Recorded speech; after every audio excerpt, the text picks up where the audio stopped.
दर्शकवृन्द हार्दिक स्वागत छ। आज हामीसँग हुनुहुन्छ सामाजिक अभियन्ता त्यसैगरी प्रखर वक्ता हुनुहुन्छ हाम्रो पुण्य गौतमजी हुनुहुन्छ। हार्दिक स्वागत छ। Thank you so much. आराम कुशली हुनुहुन्छ? ठिक छु। तपाईले त आरामै छ, देशलाई चाहिँ बिसन्चो छैन जस्तो छ। के छ तपाईलाई के लागिरहेको छ? हो नि, देशमा एउटा असाध्यै जटिल विषम हजुर र खतरनाक स्थिति आएको छ। हजुर यो देशमा लाखौं वर्षदेखि हजुर माटोलाई मुटुमा राखेर बसेका यो देशका भूमिपुत्रहरू आज गुड भत्काइएको चरा जस्तै चिरबिर भएका छन्। हजुर बिचरा तिनको घर छैन, छानो उडाइएको छ, छत उडाइएको छ, हजुर तिनका बालबच्चाको कलिलो मस्तिष्कमा हजुर साह्रै घातक प्रभाव परेको छ। हजुर तिनीहरूलाई मानौ यस्ता युद्धबन्दी, हजुर शत्रु देशको युद्धबन्दी जसरी हजुर युद्धमा तिनको बस्ती ध्वस्त पारेर तिनलाई युद्धमा बन्धक बनाए जस्तो अँ, तिनलाई कुनै क्याम्पमा राखिएको छ। हजुर त्यहाँ न स्वस्थकर खानेकुरा उपलब्ध गराइएको छ, हजुर न इन्टरनेट छ, न फोटो खिच्न दिइएको छ, न अँ। क्याम्प बाहिर आउन दिइएको छ। हजुर तिनले के पाप गरेछन्, के भुल गरेछन्? हजुर बालेन शाहजी यो देशको प्रधानमन्त्री हुनुहुन्छ। हजुर म एउटा सामाजिक व्यक्तित्व, अह समाजसेवी, अह राजनीतिक कर्मी, अह उनीहरू पनि यो देशका नागरिक। अह यो देशमा बालेन शाहको जति हक र मेरो जति अधिकार लाग्छ तिनको अँ। पनि त्यति नै हक अधिकार लाग्छ। एकदमै ती वंशजका नागरिक हुन्। हजुर तिनले सहकारी ठगी गरेनन्, हजुर तिनले अमेरिकी युथ काउन्सिलको सदस्यता लिएनन्, हजुर तिनीहरूले देशको नागरिकता त्यागेर अमेरिकी नागरिकता लिएनन्, हजुर तिनले सिंहदरबार जलाएनन्, संसद भवन जलाएनन्, हजुर तिनले अह देशका संरचनाहरू ध्वस्त पारेनन्, अह तिनले वास्तवमा भन्ने हो भने देश विरुद्ध घात गरेनन्, सेटिङ गरेनन्, अह भ्रष्टाचार गरेनन्, पाप गरेनन्। तिनले ती निर्दोष थिए, ती लाटा सोझा थिए, अह ती इमान्दार थिए। अह तिनलाई नेपाल आमाले, यो धरतीले, यो प्रकृतिले तिमीहरू जन्मिएपछि 4 चपरी जमिनमा बसेर यसो अँ। घरबार गर्नु, कुटो कोदालो गर्नु भन्ने सायद दैविक एउटा आदेश थियो। अन्तरात्माको आवाज सुने, हजुर काहीँ केही सिप्न लाएपछि खोला किनारमा गएर यसो सानो खानो गाडे, हजुर त्यही आफ्ना बालबच्चा हुर्काए। हजुर कसै कसैले यसो पौरख गरेर, खनी खोस्री गरेर, हजुर हातमा भएको सिप प्रयोग गरेर यसो घर पनि बनाए। हजुर आफ्नो बस्ती सिँगार्न खोजे। हजुर त्यो फोहोर थियो, त्यहाँ रोग थियो, हजुर। त्यहाँ गरिबी थियो, त्यहाँ महँगी थियो, होइन पुण्यजी, त्यहाँ भ्रष्टाचार थियो, कुरा कस्तो छ पृथ्वीको भनेदेखि नर्क जस्तो थियो। अब हजुर। त्यो ड्याङ ड्याङ डोजर चलाएर हजुर मानव प्यालेस्टाइनी भूमि वा गाजामा, हजुर हमासको क्षेत्रमा हजुर तपाईँको इजरायलले अट्याक गरे जस्तो आफ्नै देशमा भुटानी वा हजुर। रोहिङ्गा शरणार्थी भन्दा पनि गए गुज्रेको हालतमा आज उनीहरूलाई राखिएको छ। हजुर पुण्यजी, अँ। के छ भनेदेखि विशेष त आम नेपाली जनताहरू अहिले दुई पक्षमा डिभाइड भइराखेको अवस्था छ। कुनै पक्षले चाहिँ यो चाहिँ एकदमै यही गराउनु त होइन खोजिया। विकराल अवस्था छ भन्ने कुरा गरिराखेको छन्, कुनै पक्षले चाहिँ यो सकारात्मक छ, अब विकास हुन्छ भन्ने खालको कुरा पनि आइरहेको छन्। त्यहाँ चाहिँ सुकुम्बासीको नाममा हुकुमबासीले अड्डा चाहिँ जमाइरहेको चाहिँ एकदम सही भएको छ, तिनीहरूलाई उठाउनै पर्ने भन्ने खालको कुरा पनि आइरहेको छ नि त। सुन्नुहोस्, म जस्तो मान्छे प्रधानमन्त्री वा अर्थमन्त्री भइदिए भए हजुर मैले के गर्थेँ थाहा छ? हजुर यो त के भयो भने समस्याको पेन्डोरा बक्स खोलेपछि हजुर बहुआयामिक, एक होइन दुई होइन, अनगिन्ती समस्याका किराहरू अह। सतहमा आए। अँ अब त्यहाँ जातीय द्वन्द्व सुरु हुन सक्ने खतरा हो, किनभने मूलत सुकुम्बासी बस्तीमा हजुर दलितहरू अथवा अँ मूलवासी अह। आदिवासी जनजातिहरू, अँ राई लिम्बू तामाङ गुरुङ मगरको बाहुल्यता छ। हजुर त्यसलाई पश्चिमा शक्ति केन्द्रले अथवा कसैले जातीय कलर दिएर त्यहाँ नयाँ खालको विद्रोह भड्काइदिन सक्छ। हजुर अर्को गरिबीले वरिय सङ्घर्षलाई निम्ता दिएको छ। हजुर त्यहाँ हिजोसम्म त सुकुम्बासी समस्याको रूपमा थिएन। अह। उनीहरू चुपचाप आँसु पिएर आफ्नो पीडाहरू पचाएर बसेका थिए। हजुर आज त तिनीहरूमाथि ज्यादती भएको छ। अह म भइदिए भए म के गर्थेँ भने अह तपाईँलाई म एउटा कुरो भन्छु। हजुर एउटा फोन उठाउने ऊ पनि दिनुहोस्। हजुर हजुर हजुर ओके, हुन्छ, भोलि भेटौँ ल। हस्। हजुर तपाईँ चाहिँ के गर्नुहुन्थ्यो होला? तपाईँ प्रधानमन्त्रीको ठाउँमा रहनु भएको भए अहिले म तपाईँ के गर्थेँ सुकुम्बासी भने बस्तीले के पहिला- गर्नुहुन्थ्यो? पहिला म भूमि आयोगसँग समन्वयकर, अह वडासँग समन्वयकर, अह लगत झिकाउँथेँ, अह लगत भिडाएर हजुर त्यहाँ बस्ने को असली सुकुम्बासी हुन्, सुकुम्बासी बस्तीभित्र हजुर को नक्कली छन्, तिनको एउटा डाटा तयार गर्थेँ। हजुर अनि सुकुम्बासी प्रमाणीकरण भएका मान्छेलाई चाहिँ हजुर दुई क्याटेगोरीमा, एउटा उनीहरू आफ्नो थात थलो छोड्न चाहँदैनन् भने हजुर हजुर त्यही बस्तीमा राम्रो घरहरू निर्माण गरेर रिटेनिङ वाल लगाएर सिङ्गापुरले गरे जस्तै अह बाढीबाट बचाइदिएर त्यो नगर त्यो बस्तीको सरसफाइ गरेर हजुर। त्यो नाप जाँच गरेर उनीहरूलाई 3 नम्बरी लाल पूर्जामा उपलब्ध गराउँथे। जग्गाधनी प्रमाण पूर्जा तिनीहरूको हातमा पारिदिन्थे र इन्जिनियरहरू बोलाएर राज्यको तर्फबाट उनीहरूको नक्सा पनि कोरिदिन्थे अथवा पब्लिक आफैले कोर्थे। त्यो खुसियालीमा नक्सा कोर्नु ठुलो कुरो छैन। त्यहाँ जे जति छ बस्तीको नक्सा घरको नक्सा बन्थ्यो र उनीहरू व्यवस्थित हुन्थे। अब त्यहाँ कैयौँलाई चाहिँ हामी यो बस्तीमा बस्दैनौँ, यो साह्रै फोहोर हो, हामी चाहिँ यहाँ बस्न सक्दैनौँ भन्ने लाग्छ भने तिनीहरूलाई उचित पुनर्वासको लागि नयाँ थातबास नयाँ अपार्टमेन्ट बनाइदिएर वा जग्गा खोजेर उनीहरूलाई टाउको लुकाउने ठाउँ करेसाबारी सहित नयाँ ठाउँमा म बन्दोबस्त गर्थेँ। त्यसको लागि नेपाल सरकारको बजेट छुट्टिन्थ्यो। त्यतिले नपुगे मित्र राष्ट्र चीन जस्तो दयालु देश जसले भेनेजुएलामा ह्युगो चावेजको सरकारी अपार्टमेन्ट अभियानमा उसले अरबौँ रुपियाँको अनुदान दिएको थियो। म पनि चीन वा कुनै जापान वा कुनै दाता देश, अब इन्डियाले खास गर्दैन, अमेरिकाले त डिप स्टेट अन्तर्गत सैन्य रणनीतिमा मात्रै खर्च गर्छ, मिलेनियम च्यालेन्ज कर्पोरेसन एमसिसी वा एसपिपी लेभलमा। तर म चाहिँ भइदिए अब म के गर्थेँ भने त्यहाँ चट्टसँग प्रमाणीकरण गर्ने अनि त्यसपछि त्यहाँ त्यो बस्तीलाई सुविधा सम्पन्न बनाउन अरबौँ रुपियाँको चाइनाबाट अथवा कुनै देशबाट अनुदान लिएर उनीहरूको जिन्दगी व्यवस्थित बनाइदिन्थे। उनीहरूको आँसु पुस्थे, उनीहरूलाई रोजगारी सृजना गर्थे।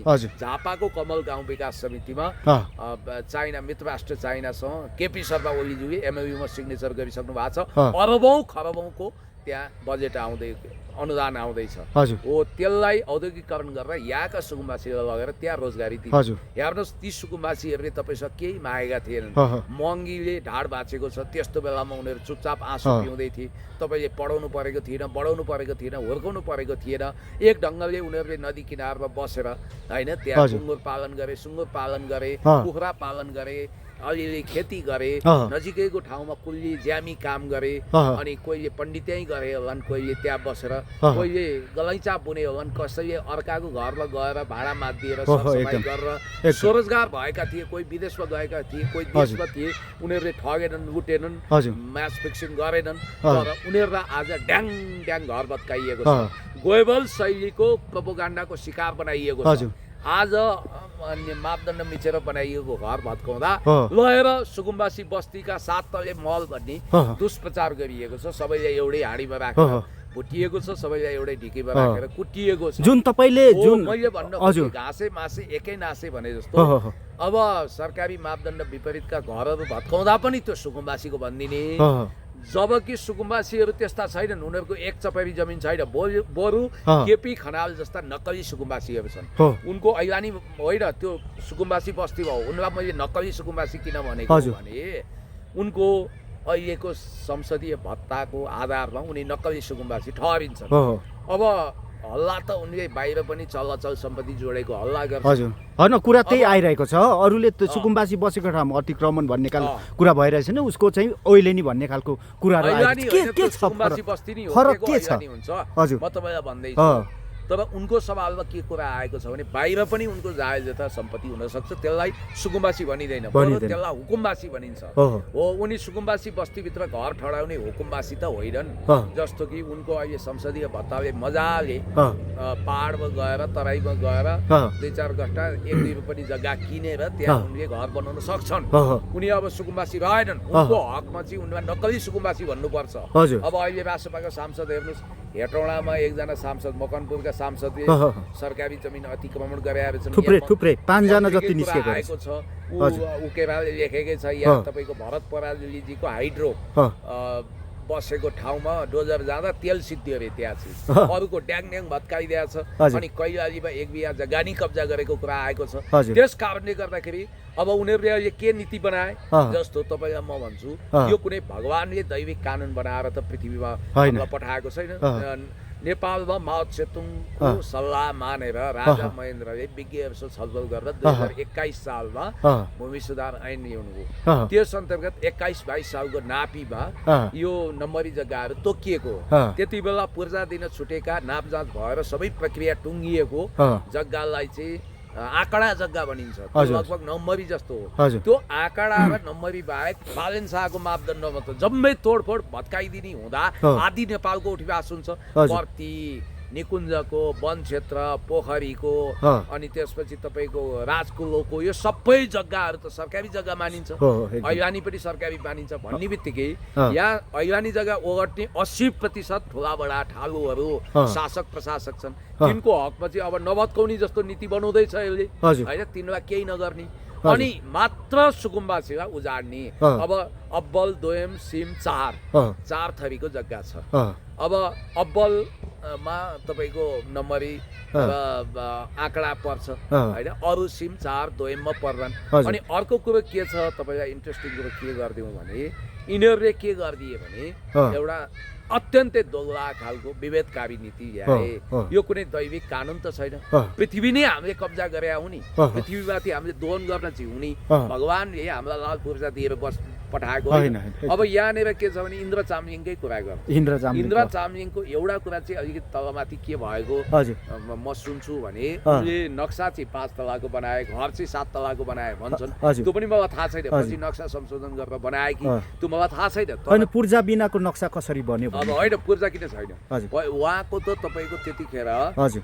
नदीको भाव छुट्टै थियो, अँ। नदीले धार चेन्ज गरेर खोलाले, हजुर। त्यो हनुमन्ते खोलाको पनि समस्या त्यही हो, धोबी खोलाको पनि त्यही हो। त्यही हो। त्यहाँ रुद्रमती पुल नजिकै उनको 7 तलाको डिपार्टमेन्टल स्टोर छ, त्यहाँ कैयौँले रोजगारी पनि पाएका थिए। हजुर। भरे नदीले आफ्नो धार परिवर्तन गर्दा उनको जग्गा नै नदीभित्र पर्यो, अँ। उनी त्यहाँ अन्यायमा परेका छन्, उनलाई त्यहाँ त्यो ढङ्गले हेरियो। अँ। अब अहिले उनले होला ल एकछिनको लागि अँ। कसैले सरकारी जमिन अतिक्रमण गरेर बनायो, अँ। अब त्यो भत्काउने कुरा सोल्युसन होइन, बरु के गर्नु पर्यो भने अँ। कति 1 आना मिच्यो, अँ। कति मिच्यो, अँ। आधा आना मिच्यो, त्यो अँ। अनुसारको सरकारी मूल्याङ्कन अनुसारको अँ। राजस्व उहिले सरकारलाई दण्ड जरिवाना स्वरूप बुझाउनु पर्छ। अँ। समस्याको समाधान यो हो। हजुर। तर सरकारले के गरिदियो भने हजुर। ट्याङ ट्याङ लगेर डोजर हानिदियो, हजुर। अन्याय गर, अत्याचार गर्यो। हजुर। र हर्क साम्पाङले ठिकै भनेको, केपी खनालकोमा पनि चल्नु हुँदैन डोजर, सुकुम्बासीकोमा पनि चल्नु हुँदैन। हजुर। देश जनता विकास समृद्धिको पक्षमा अगाडि बढिरहनु भएका हर्क साम्पाङले त हजुर। नागरिकलाई खुसी दिलाउनु पर्छ। राज्य भनेको कि त गरिबहरूको साथी भगवान हुन्छ कि सरकार राज्य हुन्छ अँ। भनियो, या त राज्य नै गरिबहरूलाई आतङ्कित पार्ने काममा जुटेको छ। त्यसकारण त्यहाँ वास्तवमा भन्ने हो भने उनीहरूको लगत सङ्कलन गरेर उनीहरूलाई व्यवस्थित जिन्दगी दिने कि उनीहरूलाई तहस नहस पार्ने। अब अँ। त्यहाँनिर इन्द्र चामलिङको घरमा हतियार भेटियो भनियो, अँ। ए बाबा हतियार त फिल्म सुटिङको लागि रहेछ भन्ने कुरा पनि आइरहेको छ। हजुर। कम्ब्याट ड्रेस हतियार प्रमाणित होइन? भइसक्यो भन्ने कुरा आइरहेको छ। हजुर, के प्रमाणित? ए यो जुन सुटिङको लागि चाहिँ तपाईँको नक्कली अँ, जुन चाहिँ काठको भन्ने कुरा चाहिँ आइरहेको छ। फेरि त्यो आइरहेको कतिपय मिडियाले चाहिँ तपाईँको ओरिजिनलै हो भन्ने खालको त्यो पुरै एआईदेखि बनाएको कि के हो, सोसियल होइन? मिडियामा अलि हल्ला फैलिया, मूलधारको मिडिया कहीँ पनि आएको छैन। अँ, अँ। त्यस कारणले अब हजुर। फेरि हर्क साम्पाङको वा पार्टीको नेता पनि होइन, कार्यकर्ता पनि होइन, सल्लाहकार भन्ने कुरा आयो नि, ए, सल्लाह। के को हुन्थ्यो। अब अर्को कुरो के छ भने एक दिन म हर्क साम्पाङजीलाई भेट्न गएको थिएँ, हजुर। हजुर। त्यो हार्दिक होटलमा। हो। अब त्यहाँ चिया पिउँदै थियो, अँ। उहाँ इन्द्र चामलिङजी आउनुभयो, बस्नुभयो, चिया खानुभयो, कसैले फोटो खिच्यो।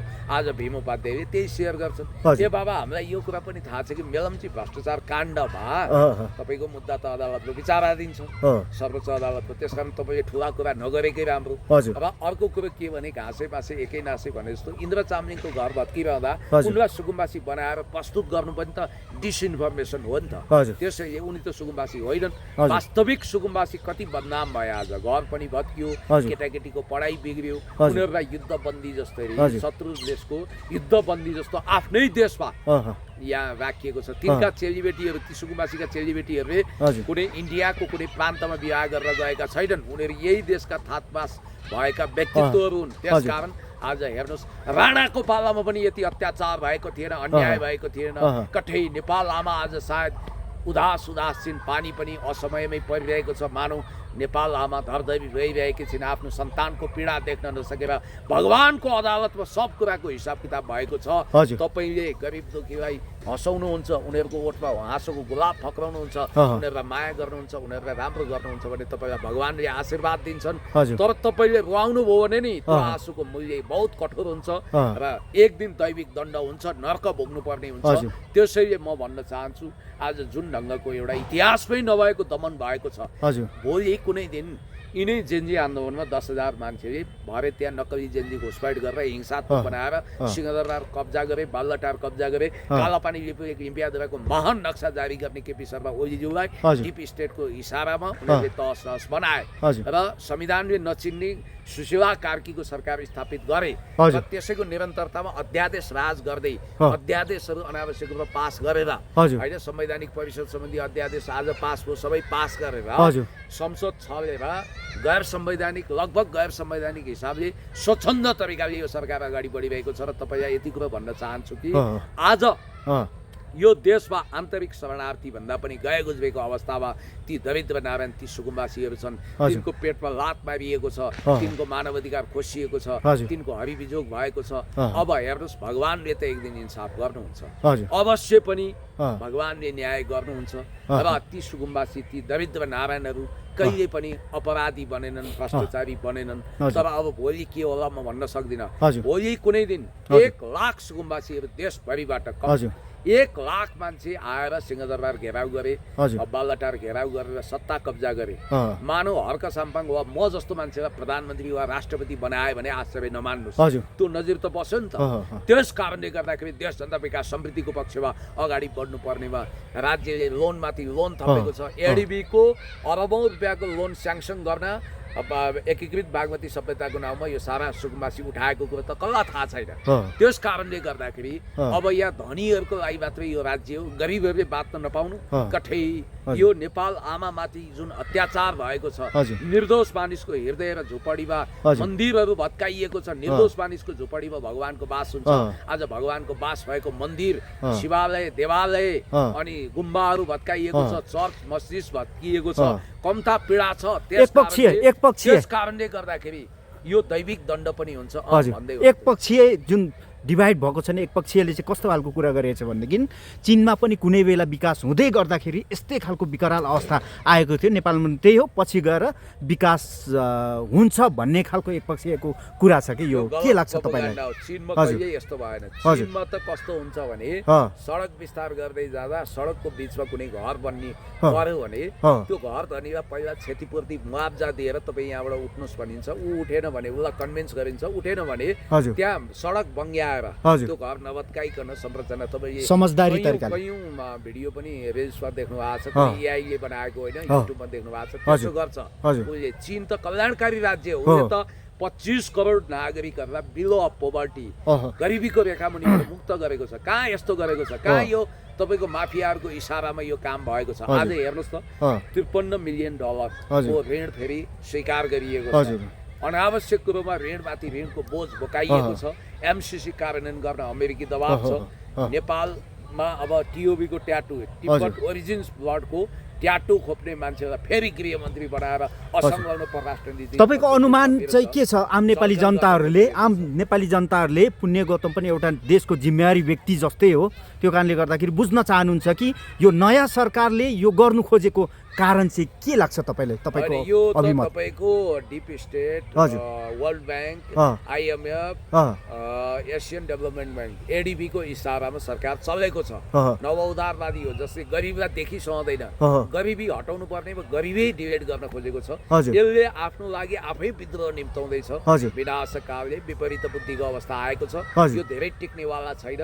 यो अन्याय, यो अत्याचार एक दिन हिसाब किताब जरुर हुन्छ, भइरहेको छ। भनेपछि सरकारको योजनाहरू सबै तपाईको विदेशी चलखेलमै चलिरहेको कुरा तपाईँ भन्न चाहनुहुन्छ? यो पछिको जुन क्रान्ति हुँदैछ, एउटा विद्रोह हुन सक्छ। त्यसले चाहिँ नेपालमा अमन चयन, शान्ति, स्थिरता, बुद्धवादी सोच आदि इत्यादि विस्तार गर्छ। मलाई लाग्छ अबको विद्रोह एक थोपा रगत नबगिकन शान्तिपूर्ण रूपमा हुन्छ। तपाईले अघि पनि तपाईले कुरा जोड्नुभयो, जुन अध्यादेश जारी गरिँदैछ, जुन आज मात्र विशेष राष्ट्रपतिले अध्यादेश जारी गरेको कुराहरू आइरहेको छ, तपाईले के लाग्छ यो चाहिँ नेपालको लागि, नेपाल देशको लागि चाहिँ सकारात्मक छ, नकारात्मक छ, अब के लाग्छ तपाईँलाई? मिल्थ्यो भने बजेटमा पनि दफावार छलफल नगरिकन, संसदमा उत्पत्ति नगरिकन यिनीहरूले अध्यादेशबाट ल्याउन खोज्थ्यो भने हजुर तर त्यो सम्भव भएन। त्यही भएर वैशाख 28 गते अह, अब अधिवेशन डाकिएको छ हजुर। संसदको। अह, तर संसद छल्न खोजिरहेका छन्। हजुर यो तपाईँलाई एउटा सानो उदाहरण दिन्छु। यो हजुर। अध्यादेश भनेको चाहिँ के भने अह, तपाईँको घरमा फास्ट इन्टरनेट सर्भिस छ, अह, तपाईँले त्यहाँ डाटा जोड्नुहुन्न, त्यो मूर्खता हो। अह, अनि घरमा बिजुली आइरहेको छ भने इन्भर्टर वा